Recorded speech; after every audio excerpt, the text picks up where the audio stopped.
داری چیکار میکنی؟ سلام آقا مهندس، دارم آیخ‌کاری میکنم. آیخ‌کاری؟ با این رنگ؟ بله. پس حتما با این رنگای پرایمر آشنا نیستی؟ نه اونا دیگه چیه؟ ببین رنگ پرایمر برای این کار شماست. رنگ پرایمر رنگی که عایق در برابر خوردگی هست و میزان چسبندگی لایه آسترت رو هم بیشتر میکنه.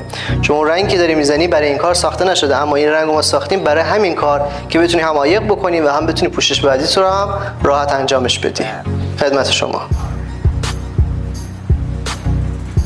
آقا مهندس، این رنگا رو باید از کجا تهیه کنی؟